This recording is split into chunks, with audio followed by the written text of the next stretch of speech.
Baik Bapak Ibu, setelah kemarin bersama-sama kita sudah mengikuti sesi diskusi panel yang tentunya sangat menarik dan insightful. Hari ini kita juga akan mengikuti diskusi panel dengan para narasumber yang ahli di bidangnya masing-masing. Dengan mengusung topik peluang dan tantangan dalam 1 tahun implementasi global internal audit standar. Dan Bapak Ibu, diskusi panel ini akan dipandu oleh seorang moderator yang luar biasa. Dan sebelum saya mengundang beliau untuk dapat bergabung naik ke atas panggung, izinkan saya untuk membacakan sedikit dari CV beliau. Beliau adalah Bapak Indra Soeharto, Governor II Indonesia dan juga Chair Komite Advocacy and Public Relation II Indonesia. Dalam kesehariannya, beliau memimpin fungsi internal audit di PT Saka Energi Indonesia, salah satu anak perusahaan PT PGN Tbk Pertamina Group. Dan beliau meraih gelar Master of Science di Alliance Manchester Business School dan Sarjana Ekonomi dan Register Akuntan dari Universitas Gadjah Mada. Dan langsung saja Bapak Ibu, kami mengundang Bapak Indra Soeharto untuk dapat naik ke atas panggung.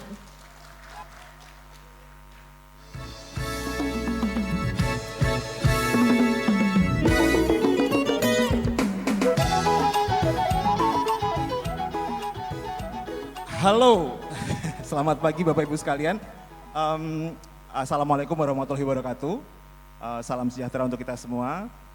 Om Swastiastu, Namo Buddhaya, salam kebajikan. Rupanya memang penuh Bu Angela ruangan kita. Jadi senang sekali kami dari IAE bisa menjadi host untuk Bapak Ibu sekalian di acara 2 hari ini. Saya akan baca supaya nggak salah.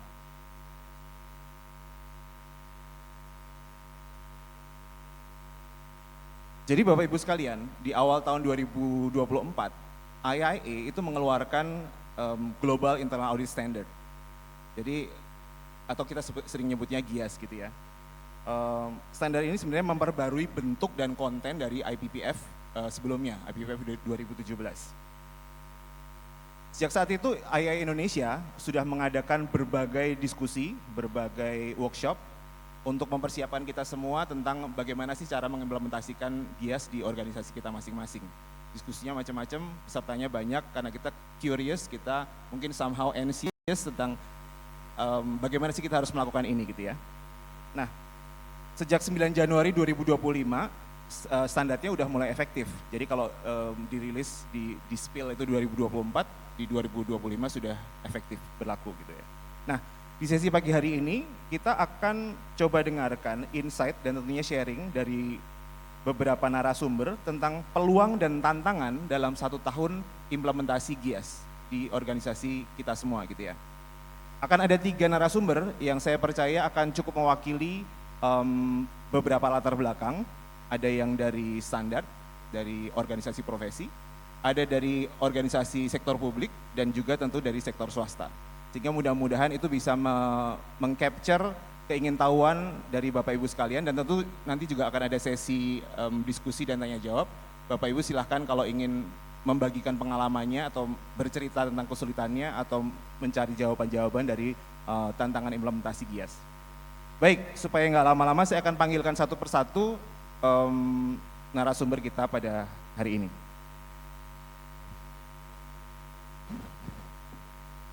Yang pertama tentu kita sudah kenal semuanya, saya panggilkan Ibu Angela Indirawati Simatupang, CIA, CRMI, IAB. Silakan Bu Angela.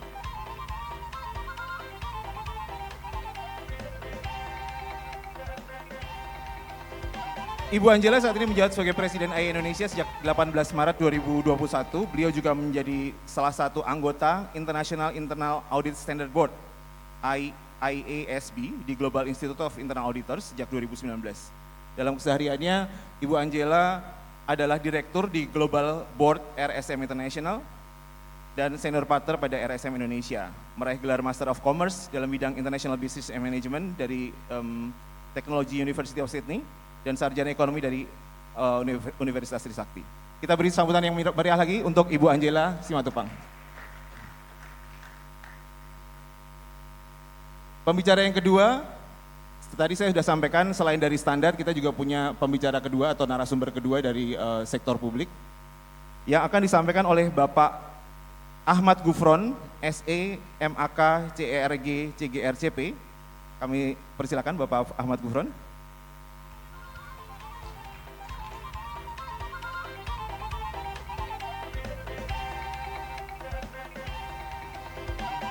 Saat ini Bapak Ahmad Gufron adalah Inspektur 7 di Inspektorat Jenderal Kementerian Keuangan. Beliau sebelumnya berkarir di Kementerian Keuangan tentu saja sebagai Kepala Bagian Organisasi dan Analisis Hasil Pengawasan dan juga sebagai Kepala Bagian Organisasi dan Kinerja. Pendidikan beliau dari S2 Akuntansi dari Universitas Indonesia dan S1 Ekonomi Manajemen dari Universitas Islam Jakarta. Kita beri sambutan yang meriah sekali lagi untuk Bapak Ahmad Gufron. Setelah kita punya dari profesi, kita punya dari sektor publik, saya akan panggil pembicara atau narasumber kita yang ketiga. Beliau adalah Bapak Sasi Kumar Rajapan IAP. Silakan Pak.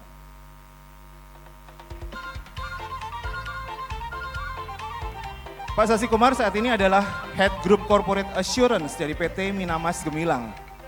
Jadi, beliau akan sebelumnya beliau adalah Group Corporate Assurance Department atau Departemen Assurance Corporate Group dari Sime Darby Group Ford Malaysia. Baik, sudah lengkap sekarang. Bapak Ibu sekalian, kita punya waktu 90 menit. Jadi nanti manajemen waktunya adalah para narasumber akan bercerita di masing-masing mungkin sekitar 25 menit Bapak Ibu sekalian. Silahkan boleh menggunakan podium, boleh kalau lebih nyaman dengan wireless dipersilahkan juga. Nanti setelah 3 bergiliran, nanti akan ada sesi tanya jawab di sesi terakhir, jadi mohon kalau Bapak Ibu punya pertanyaan bisa dicatat untuk nanti disampaikan.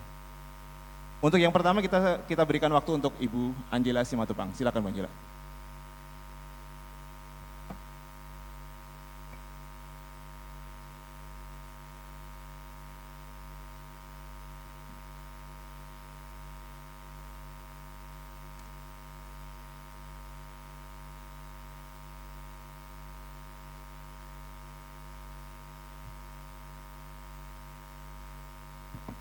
Selamat pagi Ibu, Bapak, teman-teman auditor.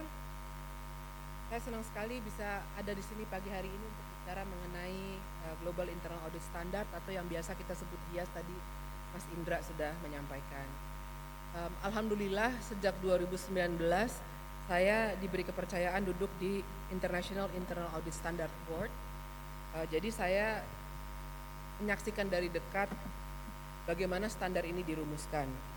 Tapi hari ini saya tidak mau cerita dari sisi rumus mungkin, tapi lebih banyak berbagi dari kita semua dengan sesama praktisi bagaimana GIAS ini kita maknai, kita jalankan, dan mungkin nanti bagaimana artinya untuk Indonesia. Gitu ya. Jadi kalau Bapak Ibu ingat dulu kita pakai IPTF 2017, sebenarnya itu sudah universal, berlaku untuk publik maupun swasta. Bedanya dengan GIAS mungkin ada satu section khusus sekarang yang ditambahkan untuk public sector, walaupun dulu pun itu sudah berlaku untuk public sector.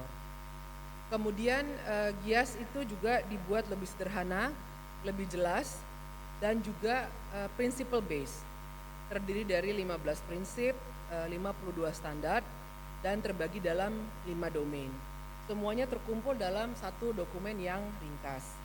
Dengan begitu itu bisa lebih mudah diterapkan, kita bisa lebih cepat memetakan dalam charter, dalam metodologi kita, dalam program quality improvement dan assurance program kita, dan juga dalam pelaksanaan quality assurance dan external quality assurance kita. Nah, seperti apa sekarang perjalanan tahun pertama implementasi? Resmi diluncurkan itu mungkin teman-teman ingat di tahun 2024 dan efektif berlaku mulai 9 Januari 2025. Ada masa transisi 1 tahun yang diberikan, itu kenapa baru efektifnya 9 Januari, karena diberikan kesempatan untuk organisasi belajar dan berusaha melakukan pemetaan untuk menerapkannya. sepanjang tahun itu banyak organisasi di dunia gitu ya yang sudah mulai lebih dulu atau kita biasa sebut early adopter. Kalau kita lihat presentasi Ibu Sofia tadi, OJK adalah salah satu early adopter di dunia ini. Dan kami sangat mengapresiasi bukan hanya saja di Indonesia tetapi di tataran global itu juga sangat mengapresiasi OJK sebagai early adopter dari Global Internal Audit Standard. IAE juga aktif menyiapkan terjemahan dari GIAS tersebut ke 25 bahasa termasuk bahasa Indonesia. Kita juga sudah menerbitkan manual quality assurance yang baru, itu sudah available gitu ya, jadi itu bisa membantu Ibu Bapak itu sangat lengkap gitu. Kebetulan saya juga terlibat dalam reviewnya, itu sangat dalam gitu ya, dan ready to use, itu ready to use. Jadi bisa sangat diutilisasi. Dan yang menarik, fokusnya tidak hanya soal kepatuhan, tapi bagaimana standar ini bisa menjawab isu-isu yang berkembang sekarang, cyber, AI, sustainability. Pada bulan Juli lalu juga IAI sudah merilis competency framework yang baru, yang sudah sejalan dengan Global Internal Audit Standard. Ini juga bisa di-download di website IIA gitu ya, untuk member. Nah itu bisa dilihat kalau industri apa perlu tambah keahlian apa, industri apa tambah keahlian apa. Jadi ada yang basicnya yang harus dimiliki semua internal auditor, lalu tambah lagi dengan spesifik dia di industri mana perlu ada kompetensi apa yang dilengkapi sebagai minimum standar kompetensi. Nah ini saya mau mungkin sharing ya bagaimana praktik dan adaptasi dari GIAS di global. Menarik melihat bahwa kalau kita lihat di UK adalah negara pertama yang mewajibkan public sektornya menggunakan Global Internal Audit Standard.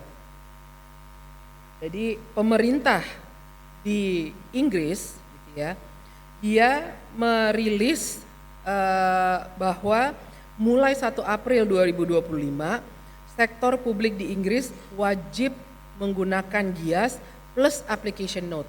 Jadi mereka membuat application note. Application note itu adalah semacam panduan yang bisa mengguide public sector dalam kondisi-kondisi tertentu bagaimana penerapan Global Internal Audit Standard tersebut. Tetapi sifatnya panduan, sehingga itu mereduce birokrasi, dia tidak lagi membuat standar tersendiri.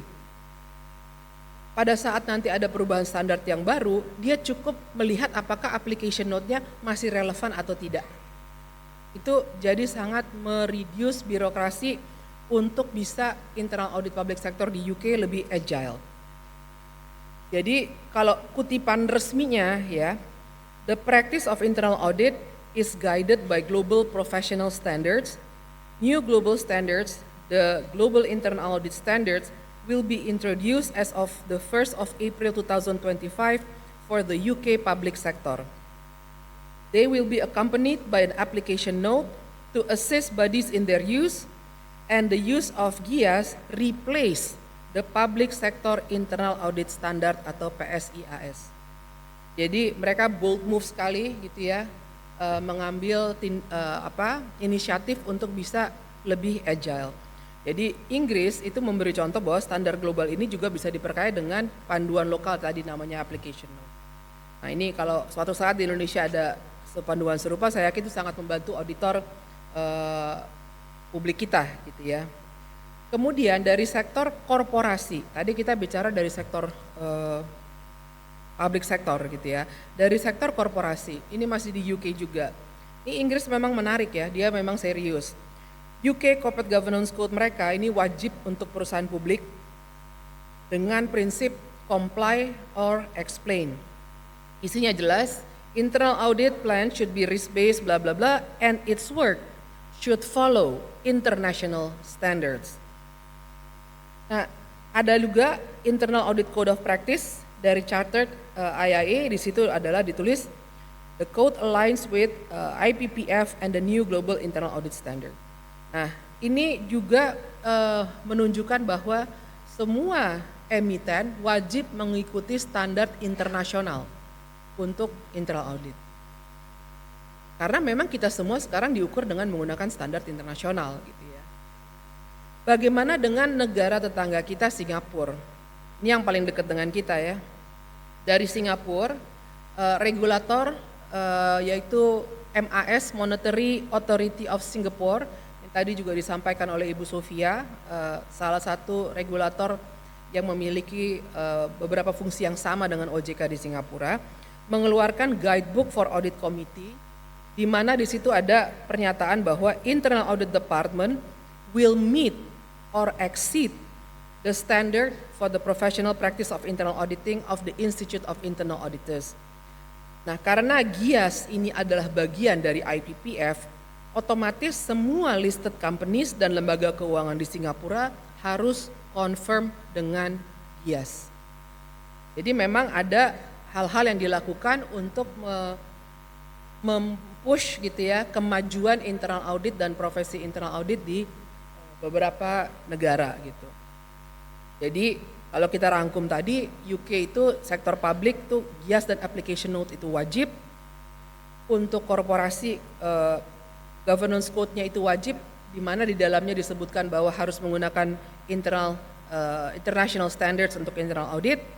Singapura regulator juga menyampaikan bahwa standar IIA itu wajib, otomatis itu seperti itu.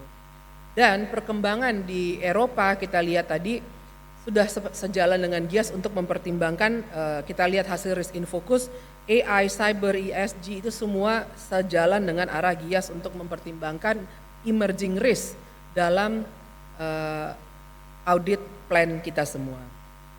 Nah, bagaimana implementasinya di Indonesia? Kami di IAE melakukan survei pada bulan Januari lalu, dan kembali melakukan survei pada bulan Juli kemarin. Ini di bulan Januari kita lihat ya, dalam proses 52,7%, 29% sudah selesai, 18% belum mulai. Di Juli itu 61% sedang proses, 21% sudah selesai, 16% belum mulai. Artinya ada kemajuan. Ada, bukannya enggak, ada kemajuan. Semakin banyak yang bergerak. Tapi mayoritas masih transisi. Dan jumlah yang merasa sudah selesai itu justru menurun. Ini menandakan bahwa implementasi GIAS ternyata lebih kompleks dari perkiraan awal. Melihat ini tentu kita punya peluang dan tantangan gitu ya. Peluangnya adalah GIAS itu sebenarnya membuat kita punya bahasa global yang sama. Jadi kalau kita sebagai auditor menggunakan standar yang sama di seluruh dunia, kita bisa bicara dalam bahasa yang sama. Waktu kita bilang kerjaan kita oke, kerjaan dia tidak, itu memang benar dia enggak, kita oke.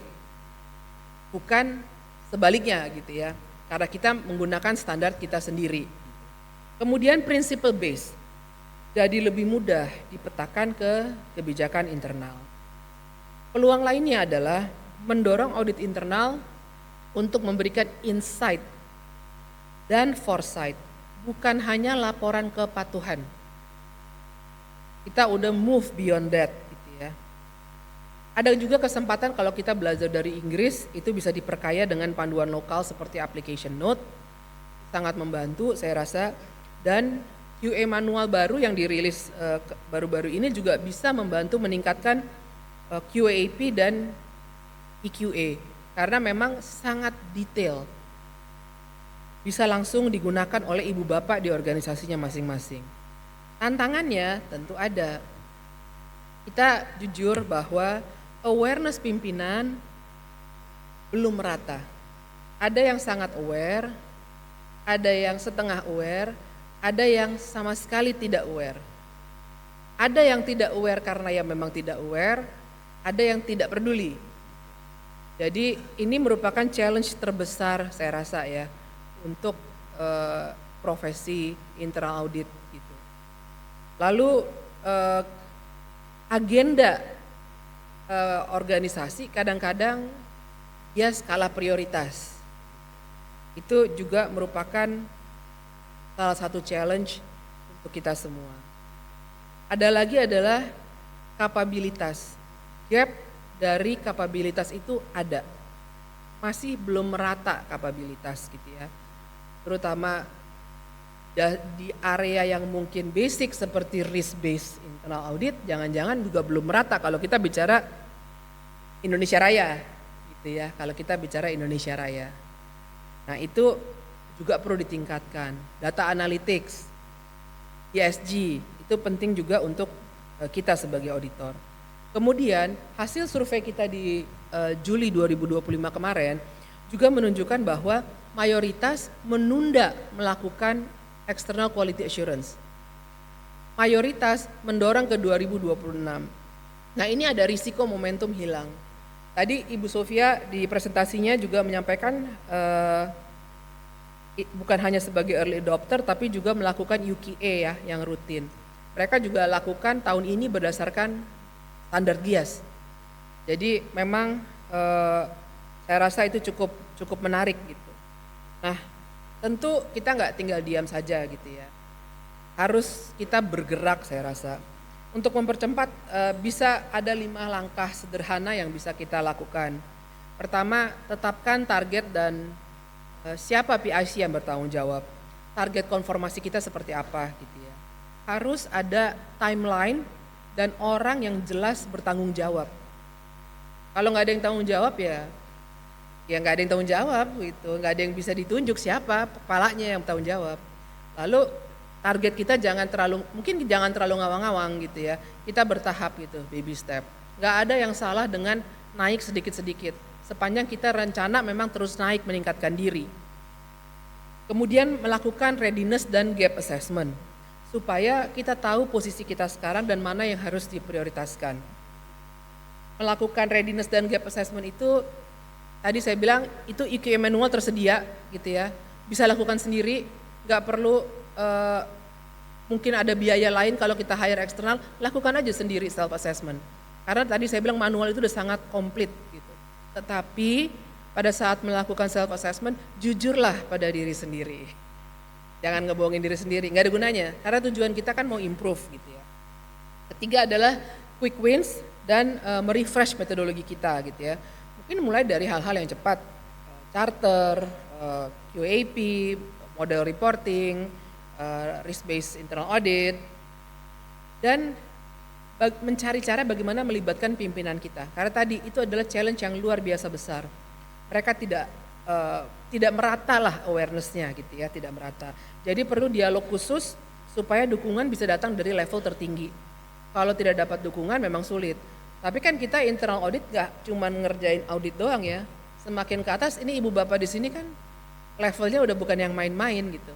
Mau nggak mau memang harus bisa belajar memarketingkan fungsi ibu bapak dan apa yang manfaat yang ibu bapak berikan untuk organisasi dengan menjalankan internal audit tersebut. Kelima adalah membangun budaya quality assurance yang berkelanjutan. Jadi bukan melakukan quality assurance itu hanya karena checklist, tapi menjadi suatu kebiasaan budaya rutinitas. Biasakan self assessment setiap tahun gitu ya, dan monitoring, jangan hanya menunggu external quality assurance yang setiap 3 tahun atau 5 tahun gitu. Jadi mungkin sebelum saya akhiri Ibu Bapak, GIAS ini adalah bahasa global baru untuk profesi kita. Principle based, sederhana, fokus pada value creation. Dunia sudah bergerak, kita jangan tinggal diam aja gitu ya. UK sektor publik mewajibkan dan dia buat application note. Korporasi di UK itu juga mewajibkan. Singapura itu juga mewajibkan. Tadi kita lihat hasil survei, Indonesia memang sudah mulai bergerak meskipun mayoritas masih dalam transisi. Tugas kita semua di sini tentu nanti pulang balik ke kantor kita masing-masing adalah mempercepat supaya GIAS itu nggak cuma jadi dokumen, tapi kerangka nyata yang real untuk bisa memperkuat governance, manajemen risiko dan penciptaan nilai di organisasi kita. Kalau saya boleh tutup dengan satu kalimat gitu ya, conformance itu adalah floor, bukan goal. Value creation adalah goal-nya. Jadi bukan kita menuju targetnya adalah supaya conformance, tapi memang conformance itu adalah memang sudah nature-nya kita harus confirm. Kita usaha karena itu adalah the floor. Conformance is the floor and value creation is the goal. Mungkin sekian dari saya, terima kasih.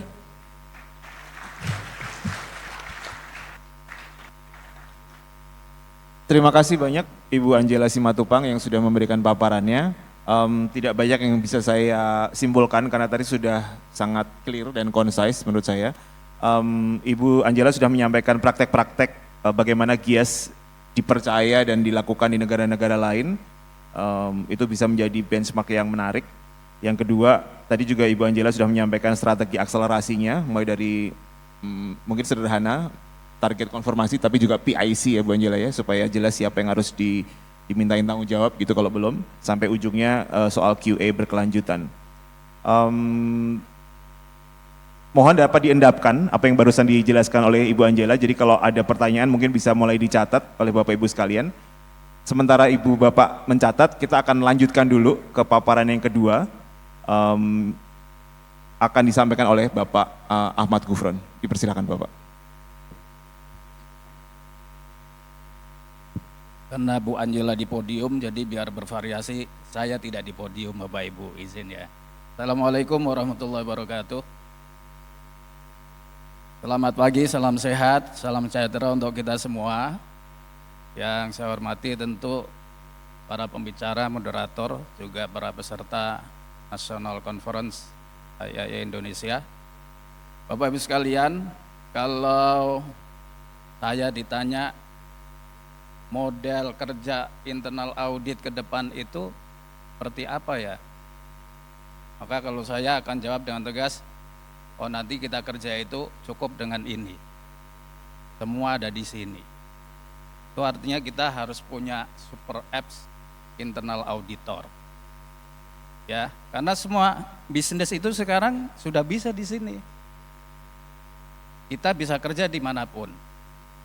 Bisnis perbankan, bisnis industri real, sektor real, semua bisa di sini. Dan Bapak Ibu juga jangan underestimate dengan instansi pemerintah. Saya mewakili mereka semua, karena kami sekarang pun sudah bisa bekerja dari sini. Saya berada di sini, tapi sambil menyimak Bu Angela, saya bisa sambil ngecek, ada nggak yang mendesak dari bos saya melalui alat ini. Itu Bapak Ibu sekalian ya. Nah, Bapak Ibu berbicara soal GIAS di sektor pemerintah, saya membagi sharing dalam 3 sesi. Yang pertama quick assessment, ini gaya-gayaan Bu Angela. Karena kebetulan di kami ada anggotanya Bu Angela, salah satu gubernur IAIA. Jadi saya dengan mudah setiap saat coba diakses. Kita sudah memenuhi domain mana saja. Yang kedua, sesinya adalah upaya menjaga kontinuitas penerapan GIAS. Yang ketiga, tentu saja nanti ya lesson learn, peluang dan tantangan, terutama untuk sektor publik. Nah, Bapak Ibu, untuk sesi pertama, sebagai instansi pemerintah, memang secara regulasi, ini sudah dinyatakan di dalam undang-undang, turun ke peraturan pemerintah, itu semua internal auditor instansi pemerintah yang disebut dengan APIP, Aparat Pengawasan Intern Pemerintah, itu harus tunduk ke Asosiasi Internal Audit Pemerintah Indonesia, AIP. Nah, asosiasi itu mengeluarkan standar audit, namanya SAIP, Standar Audit Internal Pemerintah Indonesia. Kode etiknya juga ada. Posisi sekarang, SAIP dan kode etik itu masih mengacu kepada IPPF 2017. Kita menerbitkan SAIP 2021. Yang tanda tangan SK-nya ada di sini Bu Sumiyati. Beliau dulu ketua umum AIP. Ya, yang nyusun ada di sini juga karena diantaranya saya yang nyusun. Nah, untuk GIAS bagaimana? Di rapat terakhir, karena sudah diceramain Bu Angela kayaknya ya, nah, itu ya Bu ya, bukan diceramain, sudah dirayu-rayu, dipersuasi, sedang dalam proses Bu, katanya lagi mempertimbangkan apakah adopsi menyeluruh atau sebagian, paling tidak sebagian lah, seperti di SAIPI. Nah, prolog sedikit itu Bapak Ibu, semoga meyakinkan Bapak Ibu sekalian bahwa instansi pemerintah di Indonesia, kalau tadi Bu Angela bilang di beberapa negara, di Indonesia sendiri juga sama Bu, kita sih ngikutin perkembangan standar audit dari IAA itu. Cuman yang terakhir GIAS ini sedang dalam proses gitu ya, mudah-mudahan segera terbit. Nah, bagaimana di Kementerian Keuangan? Ya alhamdulillah kalau kami sih memang formally harus tunduk pada SAIPI itu ya, yang baseline-nya adalah IPPF 2017. Tapi secara praktek kita terus menjaga Bapak Ibu, kami terus menjaga supaya selaras paling tidak. Kalau saya bilang konform, soalnya belum di-assess sama Bu Angela, bener nggak sudah konform semua. Tapi kalau selaras sih yakin Bu, selaras itu ya. Jadi keselarasan itu kita bisa quote unquote buktikan ya dengan aspek infrastruktur, regulasi, dan praktek. Secara regulasi, backbone dari keselarasan itu diatur dalam 2 peraturan Menteri Keuangan. 1 peraturan Menteri Keuangan tentang organisasi dan tata kerja. Di sana banyak hal terutama terkait dengan domain 1 ya, purpose, domain 2, domain berapa yang tata kelola itu Bu? Governing itu ya. Itu banyak di sana. Kemudian backbone kedua adalah peraturan Menteri Keuangan tentang tata kelola pengawasan intern. Nah itu sih mostly semua domain nyangkut di sana tuh, nyangkut. Di luar itu kita sih patuh juga Bu Angela dengan IIA misalnya, dulu rame-rame internal audit itu harus punya piagam loh yang menyebutkan mandatnya, tanggung jawabnya, kewenangannya dan seterusnya gitu ya. Kita punya juga Bu itu.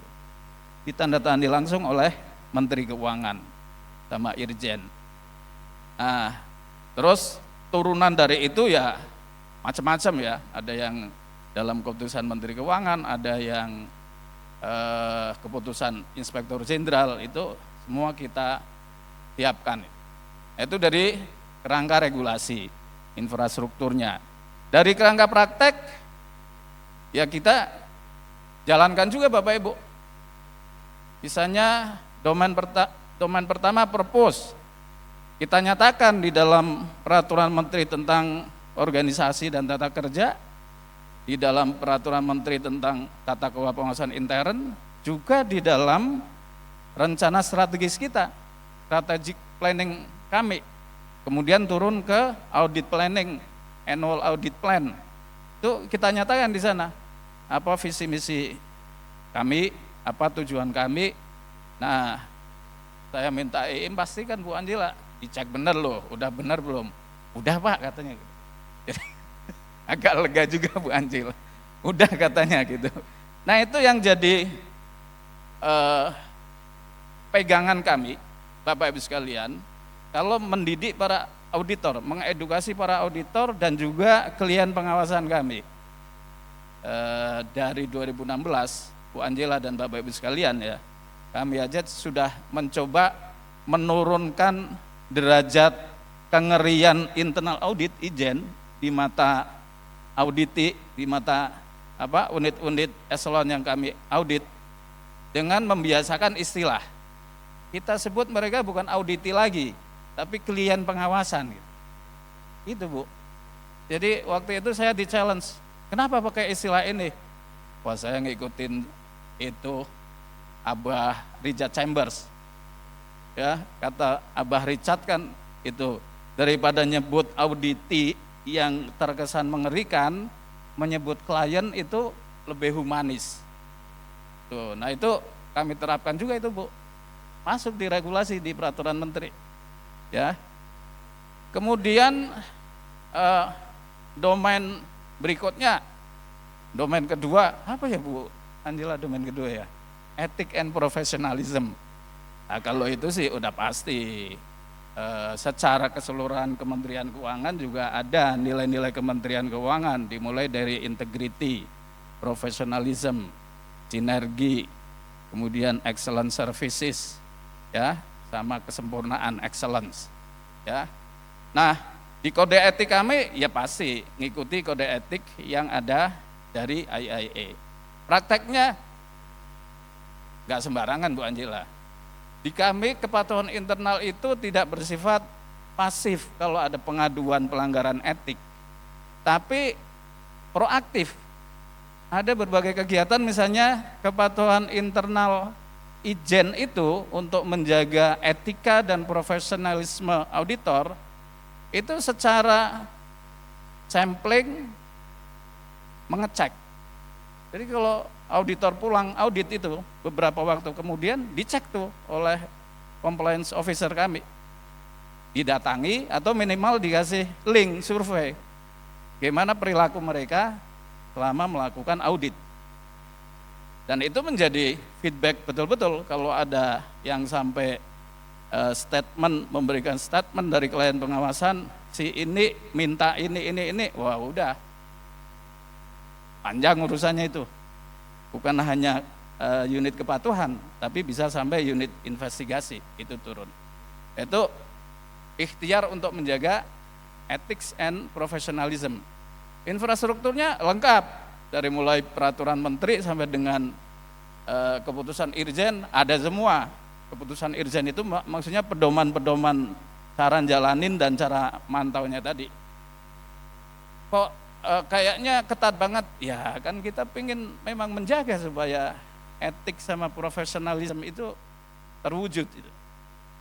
Oke, kemudian domain ketiga, governing. Ini saya sih suka cerita ke teman-teman, ini saya nggak ngerti deja vu atau apa gitu ya. Karena kami itu membangun governing internal audit dari tahun 2016 Bu Angela, peraturan menterinya.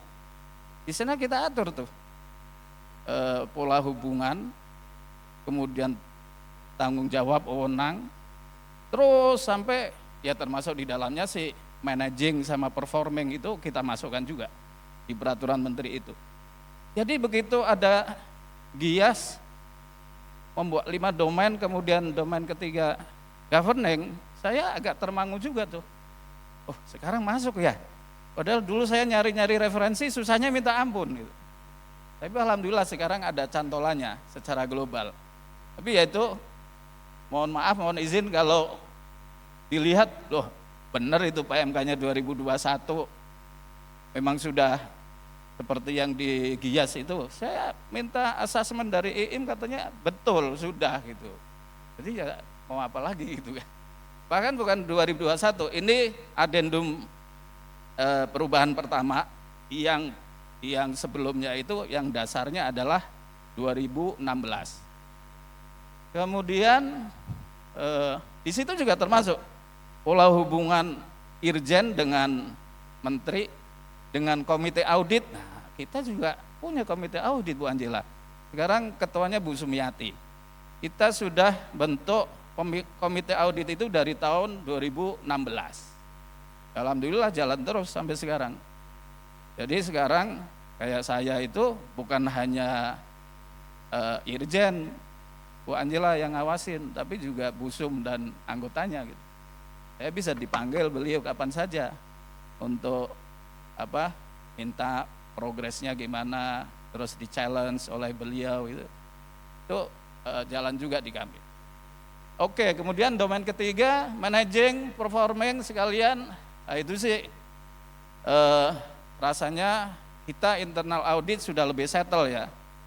Kayaknya sih mulai dari risk base, kemudian pola komunikasi dengan klien dan lain-lain. Yang saya ingin highlight satu, performing and managing di sini di peraturan menteri tentang tata kelola pengawasan intern, kami juga mengatur di sana pola hubungan Ijen Kementerian Keuangan dengan satu APIP lain. izin-izin KL lain, BPKP, BPK, itu detil kami sebutkan butir-butirnya bentuknya apa. Itu alhamdulillah somehow dilaksanakan tuh. Misalnya ya, dengan izin KL lain. Kenapa kami perlu mengatur itu? Secara kenyataan ada kebutuhan ketika kami atas nama Menteri Keuangan melakukan audit terhadap pengelolaan dana-dana bendahara umum negara yang notabene lintas kementerian lembaga. Saya ambil contoh pupuk, subsidi pupuk. Itu melibatkan Kementerian Keuangan yang ngasih uangnya, tapi nanti harus membuat pertanggungjawaban juga. Kemudian ada Kementerian Pertanian yang membuat kebijakan-kebijakannya, ada BUMN-BUMN yang menjadi operatornya, ya PP Pupuk Indonesia dan lain-lain itulah ya. Nah, maka ada kebutuhan untuk koordinasi itu, sehingga kami dari tahun 2015 malah itu sudah mengembangkan pola koordinasi itu, dan di 2016 kita capture dalam regulasi performing and managing kami gitu. Kita buat landasannya sehingga ketika jalan itu dengan APIP KL lain juga jelas posisinya, kami harus apa, mereka harus apa. Itu Bapak Ibu sekalian. Kemudian sesi kedua, bagaimana upaya kami untuk memperkuat penerapan GIAS. Mulai tahun ini Bapak Ibu, berdasarkan Peraturan Menteri Keuangan nomor 83 tahun 2024, kami mendesain satu pola kerja kolaboratif secara intern antara 3 lini. Lini pertama para manajemen di masing-masing unit eselon 1, lini kedua para unit kepatuhannya di masing-masing unit eselon 1, dan kami, Ijen. Berdasarkan evaluasi, kami sudah melakukan Three Lines of Defense yang sekarang menjadi Three Lines model itu dari tahun 2011, tapi evaluasi tahun 2024 menyimpulkan, oh kita masih kerja sendiri-sendiri nih. Jadi cara kerjanya masing-masing, hasilnya masing-masing, dan bisa nggak saling nyambung.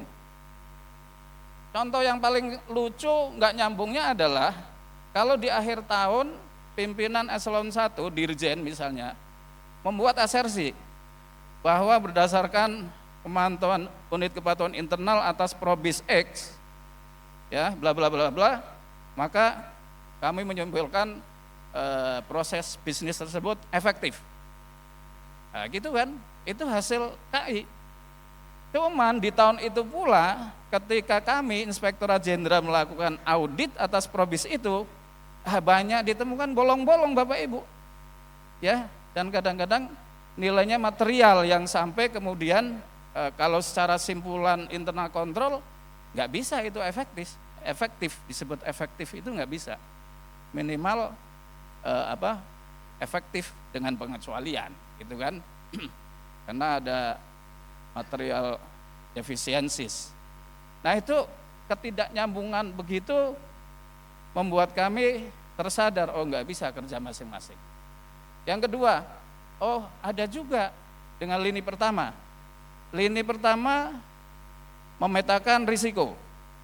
Oke, mereka kasih levelnya rendah. Tapi begitu kami audit, oh ternyata banyak sekali temuan yang material. Bagaimana mungkin hal seperti itu match gitu ya.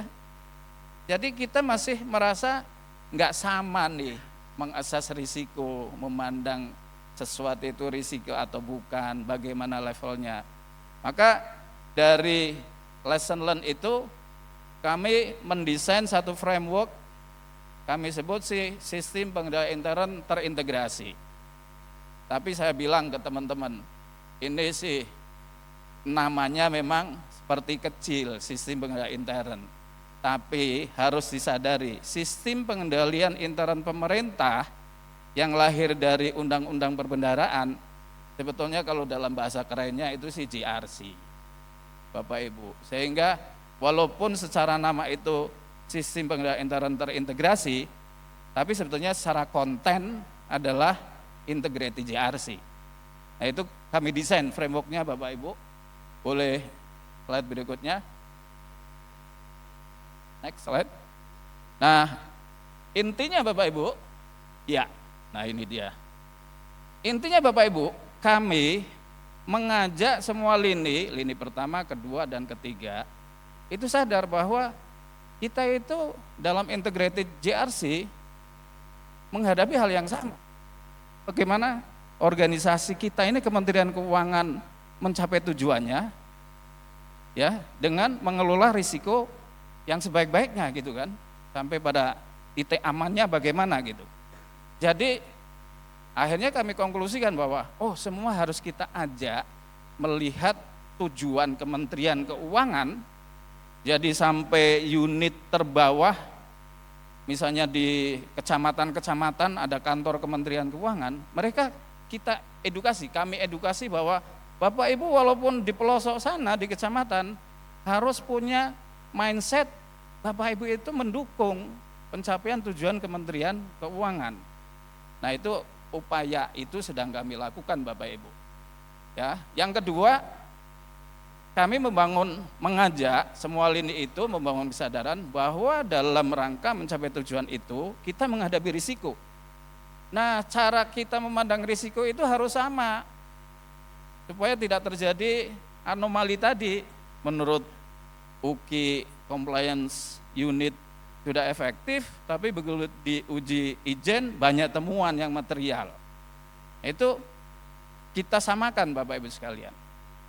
Nah, langkah begitu memang agak mudah. Sekarang dalam 8 bulan ini kami maraton melakukan edukasi, kami target sih 1 tahun melakukan edukasi. Bisa lebih kayaknya. Bias aja kan enggak selesai edukasinya Bu ya, harus terus menerus. Nah, ini juga sama Bapak Ibu, kami lakukan terus menerus. Nah, supaya tidak berat Bapak Ibu, kami juga memanfaatkan era sekarang, era digital, kami bangun platform yang akan digunakan oleh 3 lini itu. Ya, bagaimana nanti otaknya itu pakai continuous monitoring, continuous audit, kita matengin. Ya, kami belajar juga dari Astra Bu ya, Boning Room itu termasuk salah satu lah benchmark kami. Kami juga belajar ke beberapa perbankan, ya, adalah beberapa perbankan, termasuk ada Pak Sulis, PLN, kami lihat juga. Jadi banyak belajar lah kami ke berbagai institusi. Nah, kami sedang dalam tahap membangun platform, ya Bapak Ibu sekalian. Nah, ini prototipenya sih sudah ada, prototipenya. Sekarang sedang diskusi intensif dengan developer di badan IT baru di kami untuk segera dibangun. Mereka sih udah nggak sabar, pengen segera bangun, tapi kami bilang ntar dulu, kami pastikan ini desainnya udah form apa belum gitu. Jadi target mudah-mudahan di akhir tahun sudah bukan prototipe lagi, sudah mulai ada bentuk benerannya gitu. Oke Bapak Ibu, sebelum terakhir saya sisipkan special topik, tadi merespon apa yang diingatkan oleh Bu Sofi, bahwa sekarang era digital, jadi cyber security itu luar biasa, risiko itu makin masif, makin robust, juga risiko di luar cyber security yang terkait dengan IT juga makin robust itu Bapak Ibu. Maka special topik kami, walaupun kami di instansi pemerintah, kami membangun kesadaran, kita juga harus njagain IT Kementerian Keuangan. Kebetulan di Kementerian Keuangan semua core bisnisnya itu sudah punya aplikasi, sudah ada core apps-nya, dan itu PR tersendiri Bapak Ibu, karena besar-besar membangun interoperability-nya juga nggak mudah. Makanya special topik saya terkait domain berapa itu Bu Angela ya, yang terkait IT itu, kan intinya ada 2, satu boleh next slide, satu pemanfaatan IT untuk internal audit, yang kemudian kedua peran internal audit untuk jagain IT itu. Maka di kami kembangkan, satu tadi yang saya bilang membangun platform SIPT, Sistem Informasi Pengendalian Intern Terintegrasi, yang nanti akan memanfaatkan Artificial Intelligence juga. Halo, lanjut. Ini rasanya sudah. Nah, ini Bapak Ibu sekalian ya. Jadi yang pertama, kami berusaha juga memanfaatkan IT dengan sebaik-baiknya dengan membangun platform yang menyatukan 3 lini. Kemudian yang kedua, kami aktif melakukan pengawasan IT. Ya, kebetulan di tempat saya ada kelompok auditor yang khusus menangani IT audit, mulai dari IT governance sampai dengan IT security. Itu kami punya spesialisnya, beberapa teman komandannya ada di sini juga di antara Bapak Ibu. Ya, bahkan untuk IT security Bapak Ibu sekalian, kami bangun kapasitas sampai teman-teman itu menjadi semacam red teaming. Jadi hackernya Kementerian Keuangan itu ada di Inspektorat Jenderal. Kita dorong Badan Teknologi dan unit-unit TIK Eselon 1 membentuk Blue Team sebagai counterpart. Itu juga kami lakukan Bapak Ibu sekalian. Ya. Selain itu ya semua aspek IT dari tata kelola, kemudian data, infrastruktur itu semua menjadi objek audit kami dan setiap tahun menjadi tema dalam annual audit plan kami. Untuk beberapa aplikasi yang besar itu rutin tiap tahun kami lakukan pengujian Bapak Ibu sekalian. Nah, sebagai penutup Bapak Ibu, tentu GIAS itu memberikan peluang yang besar bagi Inspektorat Jenderal Kementerian Keuangan untuk menjadi institusi internal audit yang mengacu pada praktek-praktek global. Artinya kita ya tidak bermain ala kampungan saja, tapi udah level global. Saya kira Bapak Ibu sekalian kan sama seperti itu. Ya. Tapi di balik itu tentu ada tantangan. Tantangannya yang sangat kami rasakan tentu adalah memenuhi ekornya purpose internal audit. Ya Bu Angela, ekornya itu kan yang mulai berat kan. Jadi kita tidak hanya menyediakan assurance, advisory, tapi harus memberikan insight dan foresight. Nah, itu kami lagi belajar menuju ke sana, bagaimana mengumpulkan semua informasi untuk bisa diakumulasi, dikonklusi menjadi insight, bahkan nanti analisis prediktif, preskriptif menjadi foresight bagi Menteri Keuangan maupun para pimpinan unit Eselon 1. Contoh-contoh praktek secara sporadisnya sih ada gitu. Dari zaman Bu Sumiati ada. Jadi misalnya, kita membuat kajian tentang autonomous agencies, badan layanan umum. Pak Indra ya, badan layanan umum. Di sana dari hasil audit kami yang masih compang-camping tata kelolanya, kemudian kita coba diskusi. Kemudian kita rumuskan, kita buat studi ringkas terkait dengan tata kelola BLU yang lebih baik. Nah itu kami kasih ke Direktorat Jenderal Perbendaraan ya, yang mengampu untuk pengelolaan BLU seluruh Indonesia. Kemudian didiskusikan sampai pada titik temu kesimpulan, memang harus diperbaiki dan apa yang dikasih dari Ijen itu bisa menjadi satu backbone untuk menyusun regulasi. Nah alhamdulillah akhirnya itu jadi peraturan Menteri Keuangan. Gak tahu nanti Bu Angela mungkin apakah praktek-praktek begitu itu bisa disebut sebagai insight apa tidak gitu ya, tapi kami melakukan dan beberapa hal lain juga kami lakukan. Demikian Bapak Ibu sekalian, jadi saya menyambut baik Bu Angela yang mempromosikan GIAS ke berbagai instansi Bu ya. Jangan lelah Bu Angela ya. Harus terus itu, mudah-mudahan berhasil dan kita menjadi institusi yang memang selaras dengan standar-standar yang levelnya global. Terima kasih Bapak Ibu sekalian atas perhatiannya. Wassalamualaikum warahmatullahi wabarakatuh. Waalaikumsalam warahmatullahi wabarakatuh. Terima kasih banyak Pak Gufron atas paparannya. Yang bisa saya dapatkan itu adalah bahwa rupanya Inspektorat Jenderal Kementerian Keuangan jelas-jelas tidak kampungan ya Pak ya. Karena sudah bekerja dengan, saya suka sekali slide yang teratai tadi Pak. Bagaimana itu contrasting antara praktek-praktek di Kementerian Keuangan yang rupanya bahkan mendahului kadang-kadang ya Pak ya.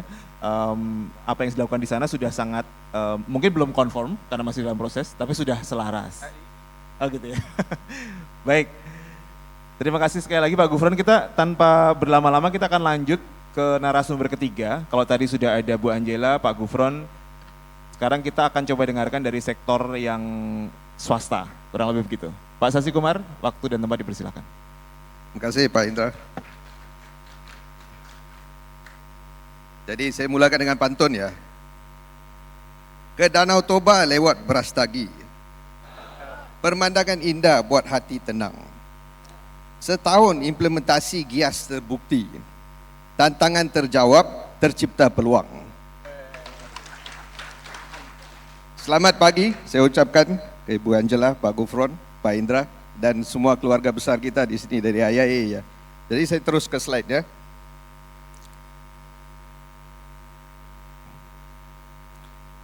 Sebelum slide-nya dipaparkan ya, oke.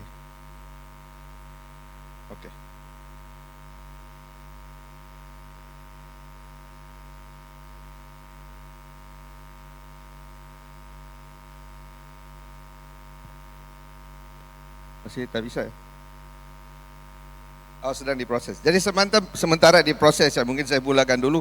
Jadi kita sharing saya di sini harap bisa membantu semua untuk melihat tantangan yang kita hadapi dan bagaimana kita mengambil peluangnya untuk mengimplementasi GIAS ya. Mungkin ada kurang lebihnya, tapi saya mengharapkan bisa memberikan manfaat. Sebelum saya mulakan mungkin sedikit tentang perusahaan saya supaya semua paham saya datangnya dari mana. Kami dari Minamas, kami bergerak di industri sawit. Minamas itu bergerak di industri hulu sawit, yaitu di dari segi Minamas Research Center ke kebun dan ke mill. Dan kemudian di industri hilirnya kita ada perusahaan sister company kita, SD Guthrie International, yang melakukan proses refinery dan juga shipping ya ke global. Kita anak perusahaan SD Guthrie yang base-nya di Malaysia dengan sejarah historisnya selama 200 tahun ya. Jadi kita bergerak di 8 provinsi, memang di semua tempat, kantor pusat di Jakarta, dan dinas saya ke satu Indonesia. Seterusnya, semalam kita udah dengar tentang sustainability ya. Jadi kita pun mendukung sustainability dan Minamas mendukung prinsip Beyond Zero. Maksudnya kita melakukan melebihi daripada standard apa yang kita harus lakukan. Yang saya paparkan di sini hanya satu cabang, yaitu dari segi sosial, di mana ini usaha-usaha yang dilakukan untuk karyawan-karyawan kita di kebun. Dari segi sejak beberapa tahun yang lalu pembinaan rumah 1000 pintu. Jadi rumah-rumah yang ada untuk karyawan kita diperbarui dan dibinakan rumah baru yang cukup standarnya. Tambahan kepada itu kita juga memfasilitaskan air minum, minuman RO untuk semua karyawan kita, dan disediakan saluran keluhan untuk karyawan, khas untuk karyawan, saluran suara kami. Jadi karyawan kita bisa komplain apa-apa masalah mereka, keluhannya ditangani oleh pihak yang independen. Dan selain itu kita juga adanya social platform ya. Maksudnya karyawan diberikan peluang untuk bicara bagaimana kita melaksanakan sesuatu yang baik untuk perusahaan. Semua usaha ini kita lakukan memang melebihi daripada standardnya, dan kita sebagai audit melihat bagaimana kita mendukung strategi perusahaan ini. Oke, seterusnya kita masuk ke acara kita hari ini ya. Jadi internal audit reimagine driving strategy governance ya. So dari segi garis besarnya memang banyak diterangkan oleh Ibu Angela dari Pak Gufron, tapi secara garis besarnya ini adalah transformasi untuk internal audit menjadi rekanan strategis untuk manajemen. Pada dasarnya itu, sama ada kita berjaya melakukan atau tidak, itu adalah standarnya. Dan paparan ini mungkin bisa memberikan bayangan ya, di mana kita dulunya dan di mana kita harus ke depannya. Kita dilihat sebagai pemeriksa kepatuhan, compliance inspector, dan sekarang kita mau menjadi rakan strategis. Ini adalah satu tantangan yang sungguh besar karena kita harus mengambil posisi yang cukup berbeda daripada apa yang kita lakukan sebelum ini. Mungkin saya bisa sharing satu yang kita lakukan ya. Tadi kan saya membicarakan ada proses pembinaan 1000 rumah. Banyak rumah yang dibinakan. Jadi di tahun 24 tim kita melakukan audit terhadap pembinaan rumah ini. Dan banyak permasalahan yang kita temui. Jadi secara tradisional apa yang kita akan lakukan, kita akan sampaikan isunya kepada manajemen, resolusikan. Tetapi di tahun 24 kita mengambil peran untuk menjadi rakan strategis. Kerana kita tahu teman-teman kita di operasional tantangan mereka cukup besar. Kita bisa mengatakan perbaiki Pak, tapi dari pandangan mereka, Bapak turun 1 pekan, Bapak mencari salah aja. Bagaimana ini? Jadi apa yang kita lakukan, kita formkan tim khusus di audit, kita mempelopori diskusi di antara semua departemen di perusahaan, dan kita usahakan bersama SOP yang bisa mereka laksanakan. Tetapi kita menjadi fasilitator. Jadi kita yang bukan menulis SOP-nya ya, kita fasilitator. Pak A, Pak B diskusi apa yang terbaik untuk perusahaan. Bagaimana kita melakukan? Catat. Jadi dicatat, dijadikan SOP, datangnya Desember kita melaksanakannya. Dan apabila saya masuk ke meeting audit committee di Januari, bukan saya yang sampaikan, Pak CEO yang sampaikan kepada audit committee, kami berterima kasih kepada audit kerana membantu untuk menyusun atur cara SOP ini. Itu kan kita sudah memainkan peran, menunjukkan bagaimana kita bisa menjadi rekanan. So semuanya terpulang kepada kita ya, untuk mencari peluang supaya kita membuka laluannya dan memainkan peran menjadi rakan strategis. Seterusnya, how do we become trusted advisor? Persoalannya ya, do you have a place at the table? Jadi apabila manajemen melakukan diskusi strategi, mengadakan meeting manajemen bulanan dan quarterly, adakah audit diberikan tempat di meeting tersebut? Itu sedikit sebanyak memberikan gambaran jika kamu diterima sebagai rekanan atau tidak. Sebagai pemulanya ya, dapatkan waktu. Mungkin ada management meeting, kita presentasikan isu-isu audit 20 minit contohnya. Itulah bagaimana kita mulakan. Setelah itu, akhirnya akan tiba di suatu kondisi di mana kamu dijemput, Pak sila datanglah attend ke meeting sebagai observer. Bapak bisa memberikan masukan dan membina. When that happens, you have achieved your target to be a strategic partner. Dan itu yang bisa kamu usahakan ya. So kenapa saya presentasikan ini? Because this is important.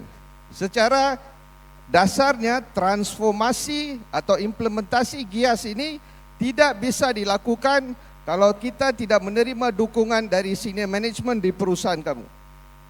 Itu yang akan membuka pelaksanaan GIAS yang sepenuhnya. So itu step pertama yang harus dilakukan. Seterusnya saya mau sharing sedikit tentang continuous control monitoring.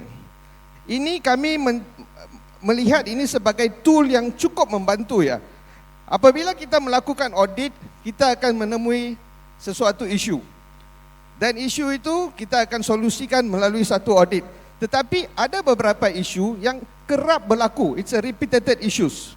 Dan bila kita tanya manajemen, mereka akan menyelesaikan berdasarkan apa yang kita temui di satu unit dan satu unit ya. Isu-isu ini berdasarkan data yang kita ada bisa kita otomasikan supaya kita membuat continuous control monitoring. Ini prosesnya ya, mungkin di kebanyakan perusahaan sudah melakukan. Yang tidak melakukan bisa mencuba. Investasinya sebenarnya kosong aja. Hanya harus ada kemauan untuk melakukannya dan berbicara dengan IT untuk meminjam space di servernya untuk kita laksanakan otomasinya. Jadi bila kita bilang detect and alert ya, yang ini datangnya dari setiap audit yang kita lakukan. Apabila isu itu bisa kita pantau secara otomatis, kita laksanakan CCM. Kenapa? Kerana ini akan memberikan insight kepada manajemen setiap bulan. Itu sudah praktik kita yang normal ya di perusahaan kita. Jadi di setiap bulan itu mereka akan menerima dalam bulan ini dalam bentuk 5,000 transaksi ini 2,000 transaksi tidak mengikut peraturan SOP. Apa yang Bapak akan lakukan? Dan ini akan disisihkan ke pimpinan setempat. Jadi manajemen akan segera melakukan pembaikan. Sebab alasan yang kita terima selalunya, kami tidak tahu Pak sehingga audit turun. Baru kami tahu masalahnya. Sekarang kapan sudah diotomasikan, kita bergerak sebagai rakan strategis. Membantu mereka untuk memperbaiki dan melaksanakan kontrol yang sepatutnya. And this is a easy method yang bisa kita implementasi untuk semula ya menunjukkan kepada manajemen, kami tidak mencari salah aja. Kami bergerak di sini untuk memberikan kamu peluang untuk memperbaiki dan memperkuatkan kontrol. Dan trust me ya, di perusahaan kami daripada transaksi yang berjumlah ketidakpatuhan 3,000-an, 5,000-an, setelah 6 bulan turunnya kepada 10, 20 or maybe 50. Dan itu memberikan gambaran things are changing and you have played a part, but yang menggerakkannya management. Kita cuma mengingatkan aja. Very less on our side, but we work as a strategic partner with them. Dengan semua inisiatif yang kita lakukan ini, the trust terhadap audit akan bertambah dan kita akan dipanggil oleh pimpinan jika mereka perlukan bantuan ataupun pandangan. Dan itu objektif kita ya. So setelah kita menangani pimpinan, bagaimana kolaborasi kita dengan board dan audit committee. Jadi di perusahaan kami, audit charternya sudah siap, memang sudah terlaksana, sudah di-approve, dan audit charter ini memberikan wewenang kepada audit untuk melakukan review tanpa ada halangan dari sesiapa pun. Saya sebagai head audit melapor langsung kepada audit committee dan dotted line ke CEO. Jadi tidak ada halangan dari manajemen dan kami diberikan peluang terbuka untuk mengakses semua fungsi dokumen. Semuanya terbuka dan tidak bisa dihalang. Dan itu adalah sebenarnya itu memberikan psikolog ya kepada semua yang audit ini dipercayai oleh pimpinan dan mereka mempunyai akses sepenuhnya. Dan apa yang kita laksanakan bisa membantu perusahaan. Selain itu, kita juga memberikan komitmen kepada manajemen dan board yang kita akan mematuhi kerangka praktis profesional. So that is like our independence. Ya ini structure ya, governance structure kita. Jadi sebagai head, saya melaporkan langsung ke audit committee. Dan itu memberikan gambaran kepada semua apabila kita mau melakukan apa-apa, tidak akan ada tantangan ya. Dan seperti yang saya sharing di Bali kemarin, di perusahaan kita melakukan surprise audit. Dan surprise audit ini dilakukan tanpa memberitahu unit operasional yang kita akan ada di sana ya. Jadi paginya mereka membuka perusahaan, kita orang pertama di sana, kita mau melakukan pemeriksaan. Dan kerana kulturnya sudah dibina, itu tidak lihat seperti kita menghalang operasional atau kita melakukan sesuatu. Kita lihat seperti membantu manajemen untuk melakukan pemeriksaan. Dan itu berlaku. Dan semua itu tidak akan berlaku kalau saya tidak mempunyai struktur governance yang begini. So next, on continuous improvement. So tadi kita sudah menangani senior management, menangani board dan audit committee. Sekarang di dalam proses kita, bagaimana kita mau memastikan kita ada continuous improvement ya. So kalau dilihat di struktur saya tadi, kita adanya satu tim practice management.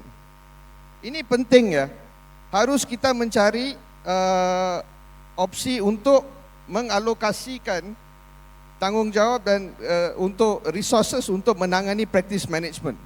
Kerana dalam kegairahan kita melakukan tugas harian ya, audit, dan saya sebagai kepala audit, report yang kita harus clear dan sebagainya, walaupun standardnya ada di hadapan mata kita, tetapi kita akan lebih menjurus untuk menyelesaikan masalah-masalah operasional, masalah-masalah yang datangnya daripada report-report yang kita selesaikan, report management, report audit committee dan sebagainya. You need someone dedicated to be able to tell you whether you are doing the right thing. Someone to be able to tell you whether the team is going through the right training. Someone who needs to tell you whether we are doing all the right processes. And siapa akan melakukannya? Team practice management. Jadi stream practice management, mereka akan membantu untuk administrasi talent management dan terakhirnya quality assurance and improvement program. Jadi walaupun saya sudah sampaikan inisiatif-inisiatif yang saya lakukan ya, kalau saya ditanya, jadi Bapak GIAS-nya sudah 100% terimplementasi, tak berani jawab saya 100%. Kerana itu merupakan pandangan saya ya, jadi kita harus mendapatkan pandangan independen bagaimanakah kesuksesan kita dalam mengimplementasi GIAS ini. Dan itu datangnya daripada quality assurance assessment yang dilakukan QAR kita, dan untuk Minamas memang planning kita untuk lakukan di 2026. Tapi itu nanti akan memberikan gambaran where do we stand. So that is again saya tekankan the importance of having a practice management team. Dan di tim kita, practice management team kita ada 1 orang dan dibantu oleh senior manager saya. That shows the importance that we give to practice management. Seterusnya feedback loop ya. Jadi apa yang saya paparkan di sini adalah customer satisfaction pulse survey yang kita lakukan setiap 6 bulan. Jadi setelah saya mengaudit, saya memberikan peluang untuk auditi saya memberikan feedback bagaimanakah performance saya dan tim saya. So ini dah cukup transparent. Jadi kalau kita tidak melakukan apa yang kita menjanjikan, mereka bisa menyampaikan pandangan mereka dan bisa mereka sampaikan masukan di mana kita bisa perbaiki. Untuk memastikan proses ini dilakukan secara independen, proses ini dilakukan oleh grup HR kita. Jadi mereka yang komunikasi, mereka yang analisis datanya, dan yang saya terima paparan ini setiap 6 bulan sekali menunjukkan di mana tim saya. Jadi ada yang naik turunnya, dan saya kemarin ya we're still showing a good rating. Maksudnya kita memberikan services yang profesional apabila kita melakukan review kita di unit operational. Jadi kalau ini belum dilaksanakan, maybe this is another method yang bisa disampaikan, bisa dimulakan secara sederhana ya dengan Google Form dan sebagainya, dan apabila sudah terpraktik di satu perusahaan bisa kita implementasikan secara besar-besaran. Tapi yang pentingnya there must be a feedback loop untuk kamu mendapatkan masukan terhadap kerja yang kamu lakukan itu. And finally, the change agent. Jadi ini yang saya paparkan di sini adalah komposisi tim saya ya. Komposisi tim saya yang adanya 2, satu tim pusat di Jakarta dan tim region yang berada di Sumatera.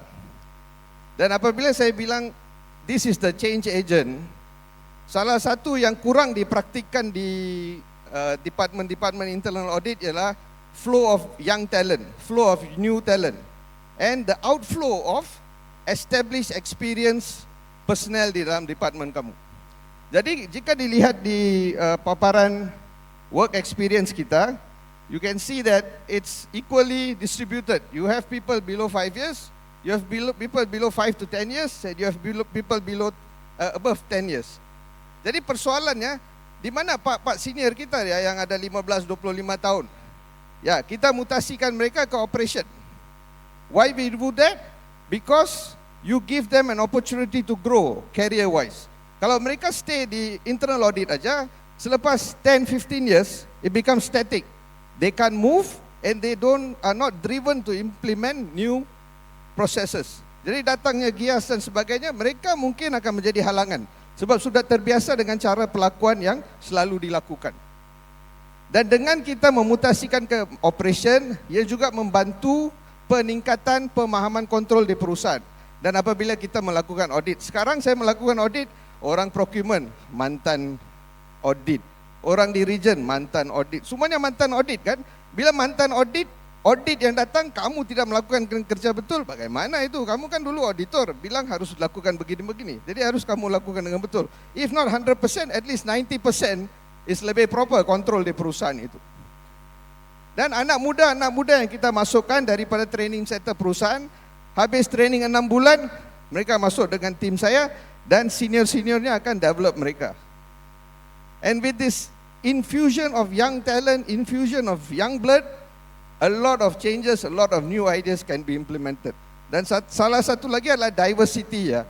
Jadi kalau kita lihat di kebanyakan industri sawit, auditornya kebanyakannya semua lelaki ya. Kalau tim saya 30%. We already have 9 out of 27 ladies. And we still manage to do audit, they manage to travel to di seluruh Indonesia dan melaksanakan dengan baik. This is intentionally done kerana setiap kita ada pemikiran yang berbeza. Dan kita harus memaksa diversity ini dan itu memberi peluang untuk kita melakukan sesuatu yang baru. Dan approach kita lain, pemikiran kita lain, cara penulisan lain. So mungkin itu kalau belum dilakukan, saya galakkan to do that. Okay? Dengan itu saya sebanyak saya sudah menyampaikan sedikit sebanyak apa yang tantangan dan peluang ya. Dan kita sebagai anggota IEA Indonesia ini dan IEA Global, setiap kita adalah ejen yang harus membawa transformasi. Jadi kalau kita ada tantangan, bisa didiskusikan dengan keluarga besar kita, dan seperti acara-acara inilah memberikan peluang untuk kita sharing ya. Dan that has to happen because some of us are front, some of us are still catching up. Yang di depan harus membantu yang tengah bersusah payah untuk mengimplementasi standarnya. Dan seperti saya bicarakan, standarnya walaupun ya banyak klausa dan sebagainya, tapi pada dasarnya ia merupakan standard yang melakukan transformasi kepada cara audit, internal audit melakukan kerja, dan kita mau menjadi rakanan strategis untuk manajemen. Dengan itu saya ucapkan terbaik untuk semua ya. Terima kasih. Terima kasih Pak Sasi. Ini tadi teman-teman tepuk tangan bukan berarti udah selesai Pak. Bapak boleh lanjut kalau masih mau. Ada 4 Ya menit. itu tim saya ya. Oke. Terima kasih Pak Sasi. Kita beri tepuk tangan untuk Pak Sasi Kumaran. Jadi tadi kita udah dengar sendiri bagaimana Pak Sasi menceritakan substansi daripada GIAS sebenarnya Pak ya. Jadi maunya GIAS itu apa sih ujungnya? At the end of the day we want to create value, protecting value, sustain value, dan di Minamas Pak Sasi dengan tim internal auditnya menunjukkan bagaimana mereka bisa have a seat at the table yang paling penting. Terus yang juga bagaimana secara real gitu sudah berusaha untuk deliver value. Seperti yang tadi Bu Angela sampaikan juga, conformance itu floor, tapi ya ujungnya creating value is the goal gitu ya. Baik, terima kasih kepada para narasumber. Sekarang saya akan lanjut ke section berikutnya dalam mungkin 12 menit ke depan. Silakan Bapak Ibu kalau ada pertanyaan, saya sudah lihat 1 di sini, 1 dan 2 di sana ya. Boleh minta tolong mikrofonnya. Mohon dapat disebutkan nama, dari perusahaan mana, dan ingin bertanya ke siapa ya Bapak Ibu. Atau boleh sharing tapi jangan kepanjangan. Karena yang narasumber di sini gitu. Baik. Silakan Pak. Selamat pagi, saya Teddy dari Bank Rakyat Indonesia. Pertanyaannya begini, kita sering dari satu perusahaan ke perusahaan lain mengatakan, oh ini auditnya ketat, yang ini nggak ketat. Nah, apakah dengan kita melakukan atau menerapkan standar GIAS di seluruh perusahaan itu, hal itu tidak akan terjadi atau akan minim? Terus kedua, apakah kita mengenal ada istilah audit appetite? Karena kalau di risk management kami mengenal ada risk management appetite, di mana kalau ada temuan yang impact-nya kecil dan frekuensinya jarang, kita lepas saja, kita accept itu sebagai satu cost yang tidak usah diberikan resources terlalu banyak. Nah, kalau memang ada audit appetite, siapa yang akan menentukan ini? Tanggung jawab siapa? Apakah ada cara mekanismenya untuk? Terima kasih. Baik, terima Pak Ferry dari BRI, betul Pak ya? Teddy. Teddy. Pak Teddy dari BRI, betul ya? Bertanya ke siapa Pak, maaf? Mau dijawab oleh siapa? Ke semua. Baik. Kita ke pertanyaan kedua dulu, dari sebelah sana tadi ada, baik silakan Ibu. Iya, selamat pagi. Saya Dela dari Alto Network. Saya tertarik untuk bertanya dengan Pak Sasi. Tadi saya cukup tertarik dengan yang CCM seperti yang Bapak sebut. Nah itu saya pengen tahu sedikit lebih detail Pak, bagaimana sih cara kerjanya? Apakah ditentukan parameter-parameter tertentu atas kontrol yang kemudian akan bisa menghasilkan output secara real time untuk memberikan insight ke manajemen? Atau sistemnya dia berupa self-assessment yang harus diisi secara berkala seharian oleh para pemilik proses gitu? Itu sih Pak pertanyaan saya, terima kasih. Terima kasih Ibu Dela dari Alto Network. Alto Network ya, baik terima kasih. Ada 2 pertanyaan Bapak Ibu sekalian, apakah perlu saya ulang pertanyaannya atau langsung dijawab? Ya, yang dari pertama dari Pak Teddy dari BRI, beliau menanyakan soal apakah ada jaminan, kurang lebih begitu ya Pak ya, kalau misalnya udah melakukan ini semua apakah nggak bakal terjadi apa-apa lagi, kurang lebih seperti itu. Nanti kalau kurang tepat boleh dikoreksi. Yang kedua tentang audit appetite. Apakah dari such thing as audit appetite? Kalau ada, siapa yang harus menentukan appetite-nya gitu kan?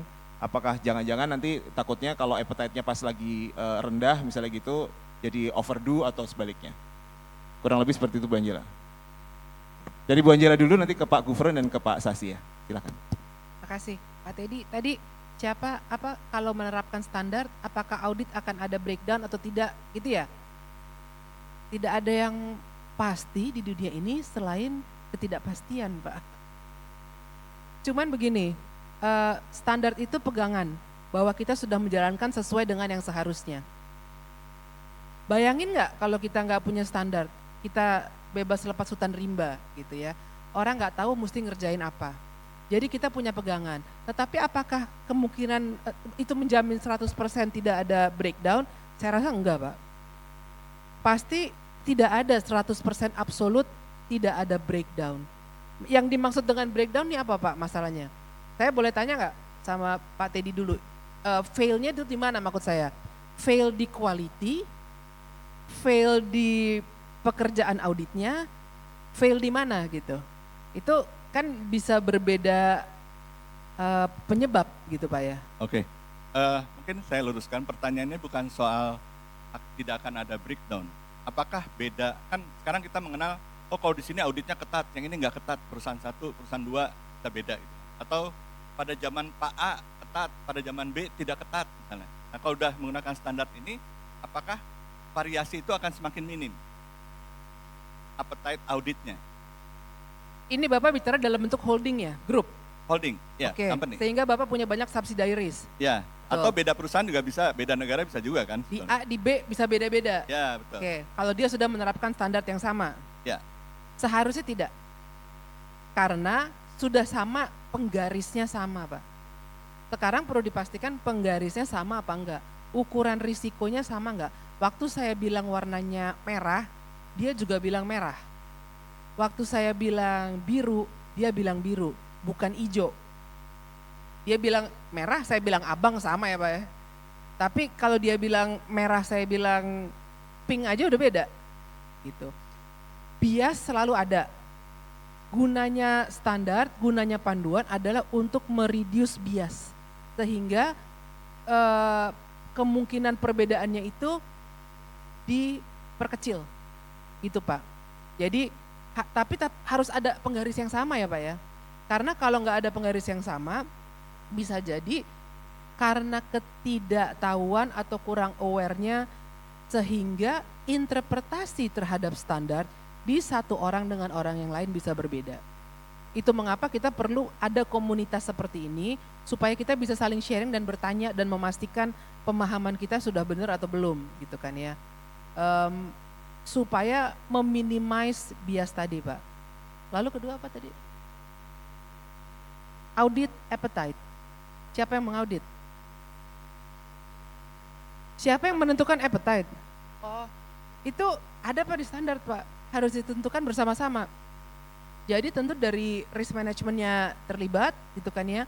Dari internal auditnya terlibat, BOD, BOC, komite auditnya terlibat, melihat dengan strategi perusahaan. Harus di-link ke situ. Karena kalau nggak di-link ke situ, ya nggak ada manfaatnya. Kan kita semua resource terbatas.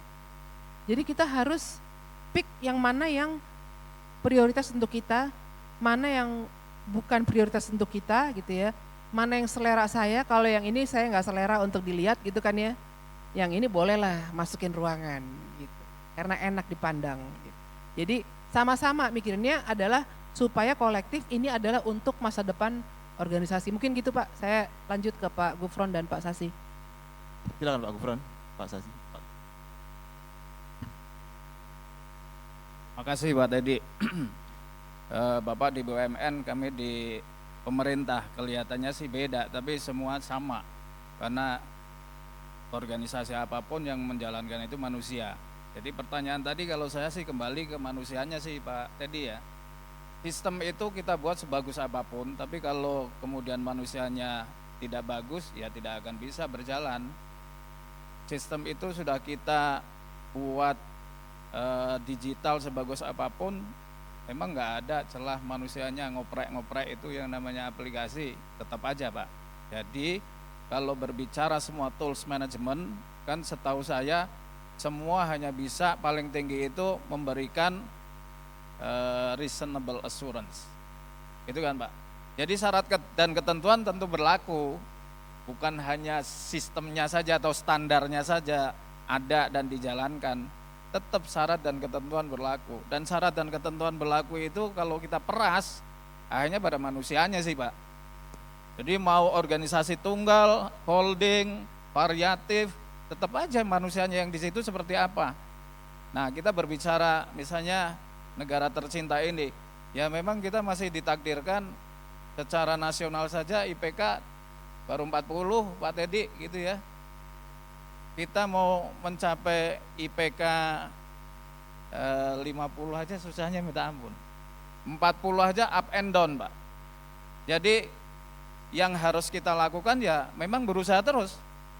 Berusaha membuat sistem sebagus-bagusnya dan yang paling penting kalau kami menyadari ya membangun manusianya. Tadi domain kedua itu, terutama integrity, etik, profesionalism. Nah itu sih salah satu lesson learn kami terbesar juga Pak Teddy ya, dengan berbagai macam masalah yang dihadapi Kementerian Keuangan, kita sudah menerapkan Three Lines of Defense dari 2011, tetap didera masalah gitu. Oh ternyata ada something wrong yang fundamental. Apanya? Manusianya. Makanya kemudian kami walaupun internal control framework itu 5 unsurnya, kami menekankan di 2 unsur saja sekarang itu. Maksudnya yang kami drill banget ya, kami tekankan. Yaitu apa? Satu, lingkungan pengendalian, control environment, dan ini juga kami refine, kami peras hanya 3 sub unsur saja. Pertama, etik and integrity. Yang kedua, leadership. Harus membentuk strong leadership di semua kantor Kementerian Keuangan. Dan yang ketiga, kompetensi SDM. Jadi itu ikhtiar.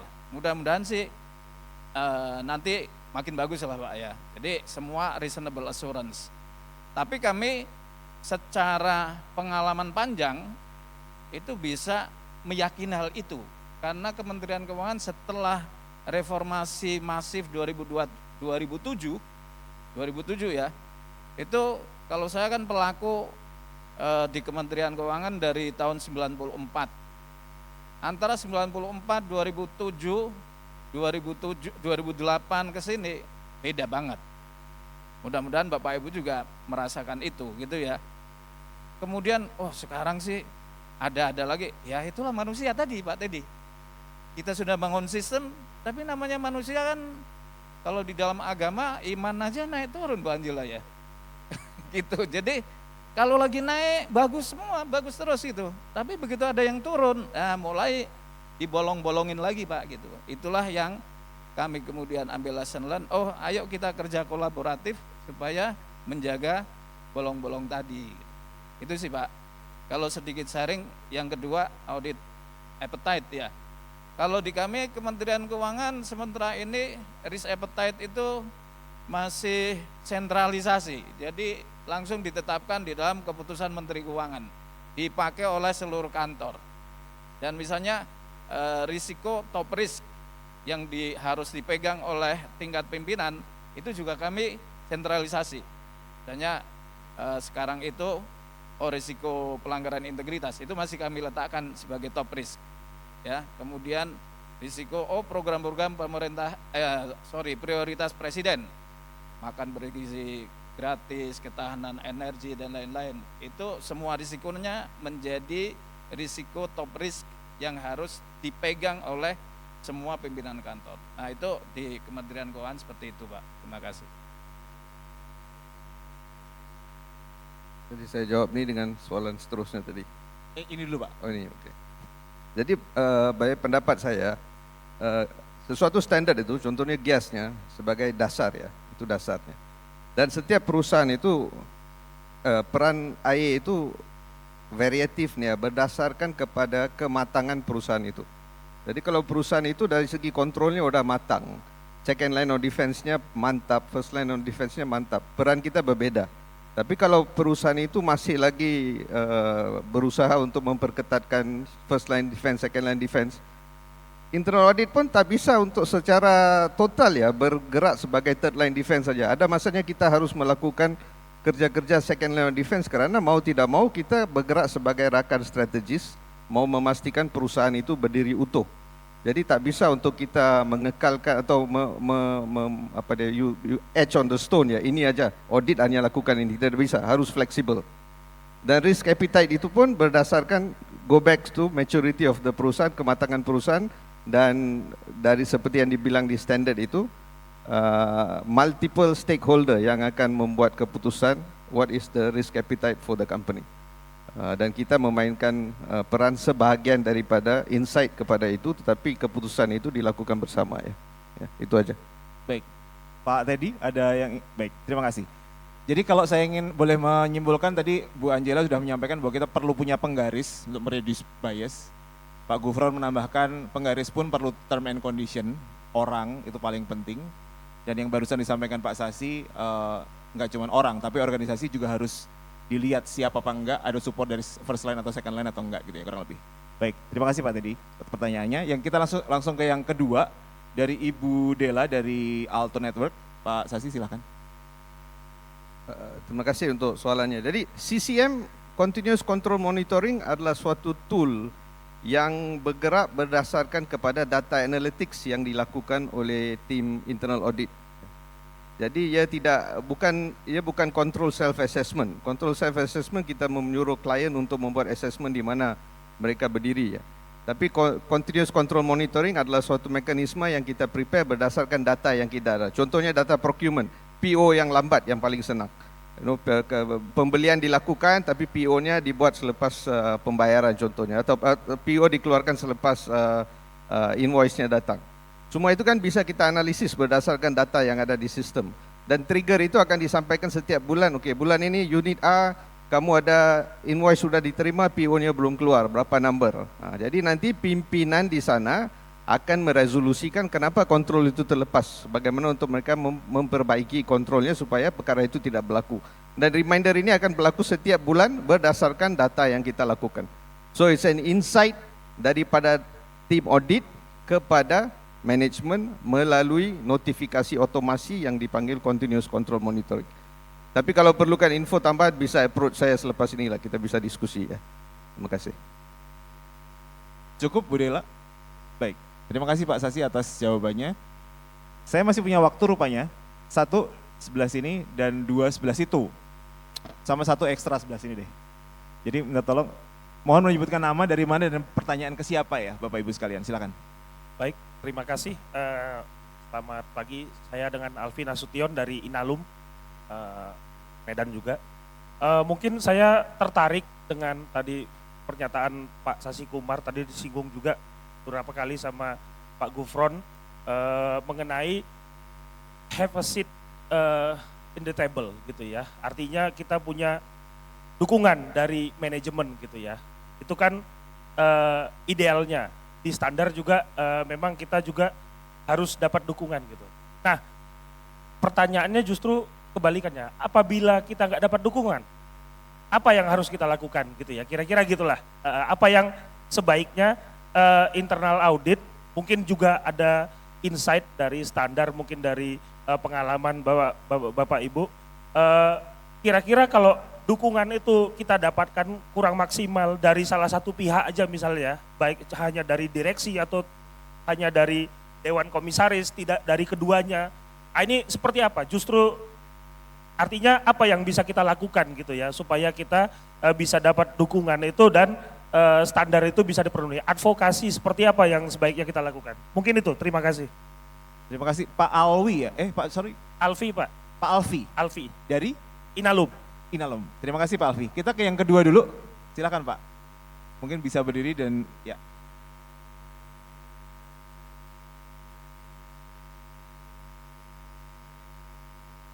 Ya, selamat siang. Nama saya Tony dari Bakri M Brothers. Saya ingin menanyakan mengenai tadi penerapan GIAS ya. Tadi di slide-nya Bu Angela, kalau nggak salah disebutkan di UK itu ada kewajiban ya untuk menerapkan GIAS. Dan juga dari hasil survei disebutkan bahwa salah satu penyebab atau tantangan GIAS tidak diterapkan adalah karena kurang awareness-nya manajemen dari perusahaan untuk menerapkan GIAS dan mungkin bukan menjadi salah satu prioritas. Di sini yang ingin saya sampaikan adalah apakah ada peran dari IIA Indonesia ya untuk mungkin ya mengusulkan kepada pihak regulator OJK untuk mewajibkan ya perusahaan terutama yang sudah terbuka untuk menerapkan GIAS. Karena sejujurnya ya walaupun kita sudah mempelajari GIAS sampai katam ya, sampai dibaca terus, tetapi kalau lagi-lagi tidak ada dukungan dari manajemen, tidak menjadi prioritas ya, itu akan menjadi pengetahuan buat kita sendiri jadinya. Ya, karena bagi perusahaan TBK itu kalau sudah ada kewajiban dari regulator itu mau nggak mau pasti akan dilaksanakan. Seperti itu sih Bu, mungkin ada peran kedepannya IIA Indonesia ya untuk karena ujungnya itu bagus sekali sebetulnya ya buat perusahaan dan juga buat kita semua.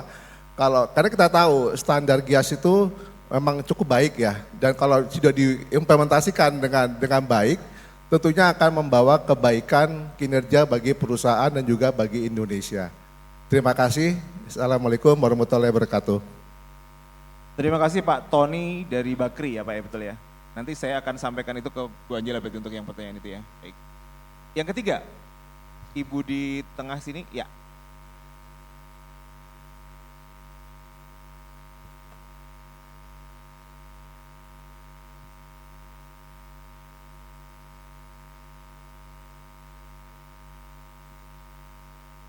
Assalamualaikum dan selamat pagi. Saya Habibah daripada Kementerian Dalam Negeri Brunei Darussalam. My question is on the external assessment for the GIAS, basically on the government of Brunei. So we are not aware on the GIAS yet as a whole. So based on the GIAS 8.4, we need to have the external quality assessment. So in fact, the audit department in Brunei is not part of IIA, or they don't have the CIA. So in order for the external assessment to be made, it has to require one person who has CIA. And the reality is in Brunei, CIA is not much. Maybe they are doing it for individual profession only. So what would be the suggestion for us to get the GIAS standard and to be assessed by external if we were to implement GIAS for our ministry? That's all from me. Thank you so much. Baik, Ibu siapa maaf namanya? Habibah. Ibu Habibah, terima kasih Ibu Habibah. Nanti akan dijawab oleh Bu Angela juga. Sudah ada 3 pertanyaan. Untuk yang pertama dari Pak Alfi akan dicoba dijawab oleh Pak Sasi dan Pak Gufron. Pak Gufron mungkin bisa dipersilakan.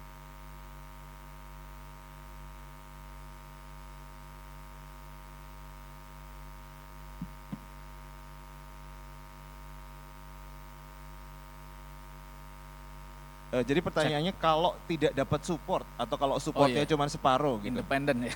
Ya. Oke. Independen. Sebetulnya kalau formally hanya sekedar formalitas, saya akan membahas dari 2 angle ya. Satu dari instansi pemerintah. Kalau secara formal, kalau pemerintah itu strukturnya pasti independen. Karena Inspektorat Jenderal itu pasti unit eselon 1 tersendiri. Itu formally. Tapi kalau secara fungsional belum tentu. Kadang-kadang dia sih ada, cuman ya tidak kelihatan adanya. Jadi terlalu banyak dikooptasi, bisa saja seperti itu. Nah, yang kedua dari segi korporasi, saya punya pengalaman juga membantu satu korporasi BUMN ya. Dibandingkan dengan di instansi pemerintah, di korporasi yang saya lihat lebih kadang-kadang ya lebih lebih riskan soal independensi itu ya. Kadang-kadang ya unitnya dibentuk kecil, orangnya juga sedikit, terus posisinya juga dibuat nggak begitu independen. Nah, dua-duanya kalau dalam pengalaman saya Pak, kalau di Kementerian Keuangan bersyukur sekali semua Menteri Keuangan itu memberikan dan mensupport independensi yang sangat kuat kepada Inspektorat Jenderal. Pun pernah ada masa-masa tapi kemudian support dari senior manajemen yang agak kurang. Pernah juga kayak gitu ya. Nah, di BUMN yang pernah saya bantu sama juga itu. Ada juga dia independensi itu terganggu oleh misalnya direktur tertentu ya. Nah, terus bagaimana menyelesaikan dua itu? Saya lebih akan menjawab dari angle korporasi. Kalau pengalaman saya di korporasi kuncinya sih dua Pak. Satu milih dirutnya, dua milih komisaris yang menjadi komite auditnya. Pilihlah ya mereka yang memang ngerti tata kelola yang baik gitu ya. Nah, artinya pengalaman di korporasi itu saya ketika ada internal audit posisinya itu tidak begitu diperhitungkan oleh salah satu direktur, maka dengan backup dari komisaris yang menjadi komite audit, persoalan itu bisa selesai. Jadi memang komisarisnya harus menjadi komisaris yang aware juga dengan tata kelola yang baik, sehingga dia bisa bantu ngomong ke dirut dan direkturnya itu gimana sih memberdayakan internal audit itu. Satu itu. Yang kedua, komisarisnya yang notabene komite audit gitu ya, ya harus ngajarin juga kepada si internal audit. Karena kadang-kadang independensi sama objektivitas itu akan goyah gara-gara perilaku internal auditor juga. Misalnya yang paling sering terjadi yang saya lihat ya, dalam hal berkomunikasi tidak begitu mengenakan gitu ya, itu otomatis tuh bisa membuat independensi dan objektivitas bisa ada terganggu. Karena kalau misalnya yang ngomong tidak enak itu direktur dan direktur itu memang secara kolegial solid dengan dirutnya, ya pasti bisa mempengaruhi si dirut gitu ya. Akhirnya omongan si direktur tadi yang lebih didengar oleh dirut. Nah, ini akan ya tadi menjadi bias independensi. Kemudian yang kedua ya tentu akan berpengaruh terhadap objektivitas. Nah, itu pengalaman nyata yang pernah saya temukan juga ketika ada kepala divisi internal audit, communication skills-nya itu kurang bagus. Berantem sama direktur Pak. Ya. Tapi bagusnya dirutnya itu masih objektif. Sehingga akhirnya di dirut itu bilang, udah coba kamu ke komite audit deh, ngobrol dulu gitu ya. Kemudian kepala divisi itu ke komite audit, ngobrol, terus ya kita dengerin aja apa sih sebetulnya yang dipersoalkan. Oh, sampai akhirnya saya simpulkan itu soal komunikasi saja.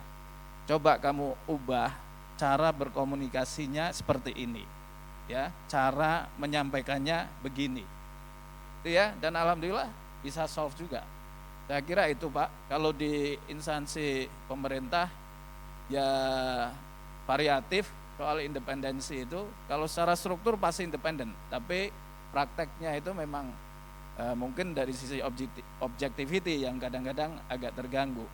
Nah, ini PR besar juga Bu Angela kalau IIA mau berkontribusi ke negara ini lebih besar, memberikan edukasi kepada seluruh pimpinan instansi pemerintah, apa sih sebetulnya nilai penting dari internal audit, Inspektorat Jenderal, Inspektorat Utama atau Inspektur.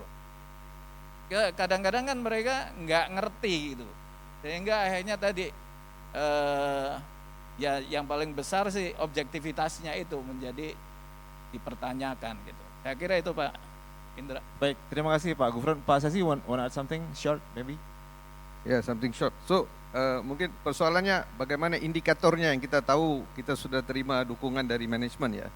So I think one of the easiest way to assess is satunya do you have a spot at the table ya, maksudnya di management meeting dan sebagainya.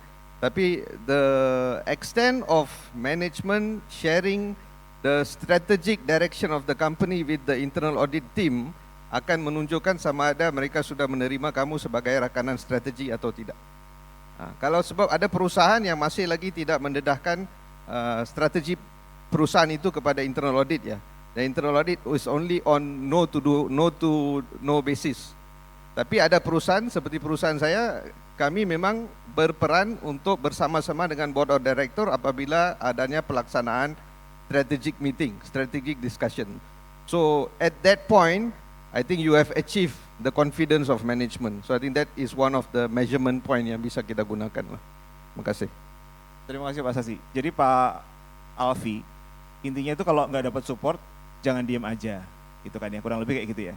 Terus kalau sudah usahanya macam-macam tuh, kalau bisa milih, tadi Pak Guru bilang milih, tapi kan kayaknya nggak bisa milih, kita nggak bisa milih komisaris, nggak bisa milih direksi kan.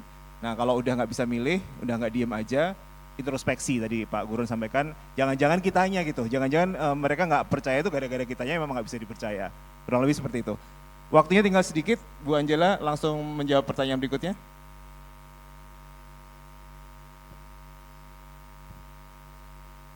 Pak Tony, banyak banget Pak yang udah dilakukan. Saya sampai dibilang jualan tadi sama Pak Gufron kemana-mana. Pertama rilis Pak, itu kita udah kerjasama Kementerian Keuangan, OJK, LPS, Bank Indonesia. Kita bikin diseminasi itu almost 10,000 people attended tentang new standard gitu ya. Ke kementerian-kementerian. OJK itu bukan hanya kita ke ARK, kita ke pasar modal, kita ke bursa efek, kita ke banyak kementerian. Tadi berkali-kali Pak Gufron bilang saya kerjanya udah kemana-mana mulu katanya, supaya membuat orang aware terhadap Global Internal Audit Standards, supaya kita bisa ningkatin praktik Indonesia gitu tujuannya. Ini sekarang dapat tugas lagi dari Pak Gufron, suruh ke irjen-irjen kementerian katanya. Ya siap aja sih Pak, siap. Jadi banyak Pak gitu ya, banyak, dan itu dari sisi untuk awareness, dan sebenarnya itu punya dampak lain Pak untuk kita bagaimana mempush awareness supaya itu bisa roll out dalam implementasi. Mungkin gitu ya Pak ya. Makanya kita punya WA dibaca-baca Pak. Update-update kita.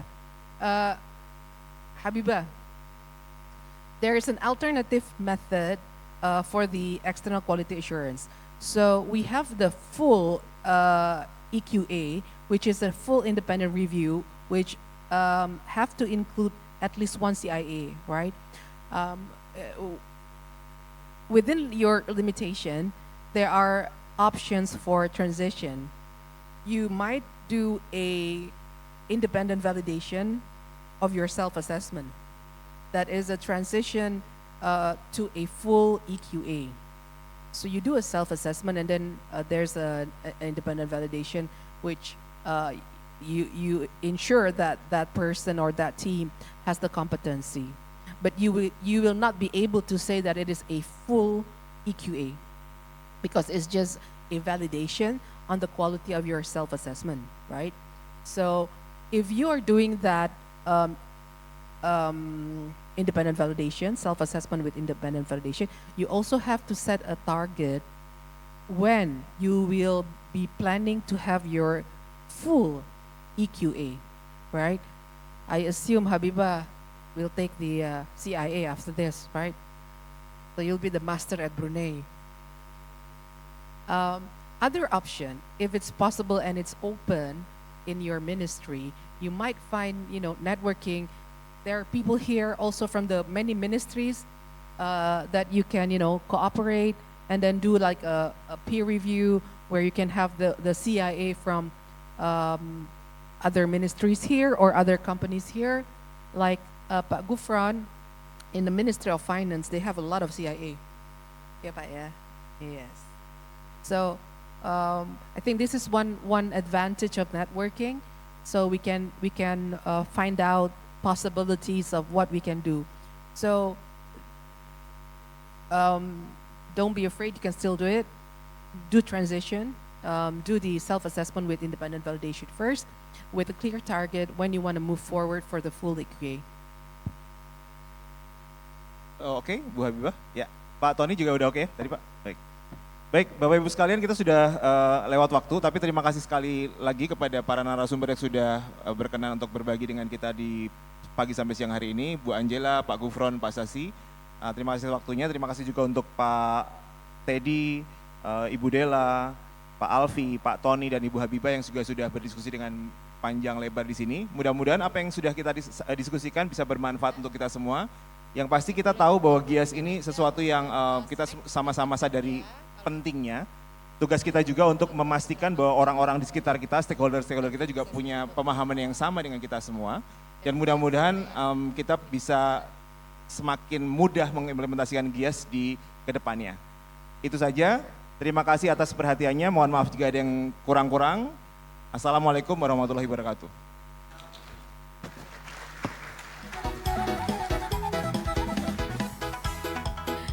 Baik, kami ucapkan terima kasih Bapak Indra atas sesi yang luar biasa kali ini. Mohon untuk para narasumber dan juga moderator untuk berada tetap di tempat. Karena saat lagi kita akan melakukan prosesi penerimaan cenderamata dari IIA Indonesia. Untuk itu kami mengundang Governor IIA Indonesia, Bapak Sulistyo Biantoro untuk dapat berkenan menyerahkan cenderamata kepada moderator dan juga narasumber. Kepada pembicara maksud kami.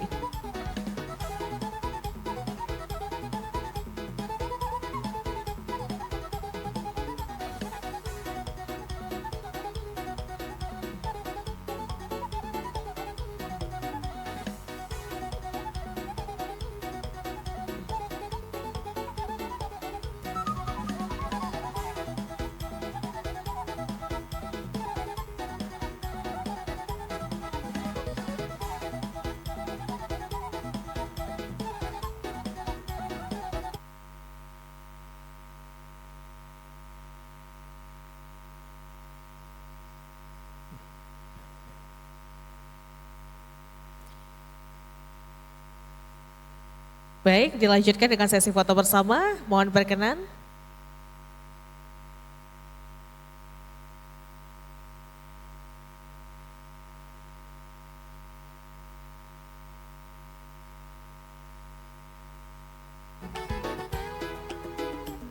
Cenderamata diberikan. Yang pertama tadi kita sudah saksikan kepada Ibu Angela. Dan selanjutnya kepada Pak Gufron. Dan terakhir penyerahan cenderamata kepada Bapak Sasi Kumar.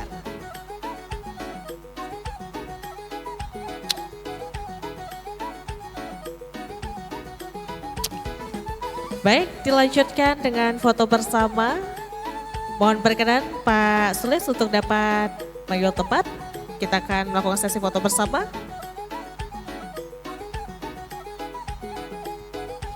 Pak Sulis, baik.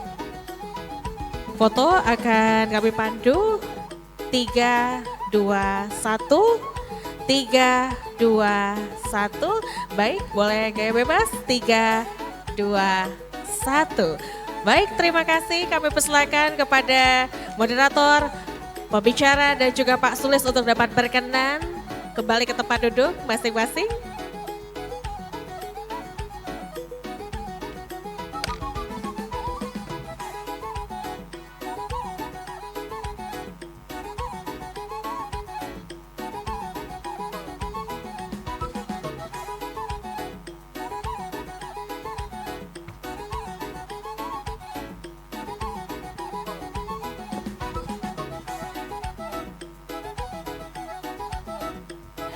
Baik, kami ucapkan sekali lagi terima kasih kepada moderator dan seluruh narasumber yang atas insight luar biasanya. Tadi kita sudah mendengarkan diskusi panel yang luar biasa.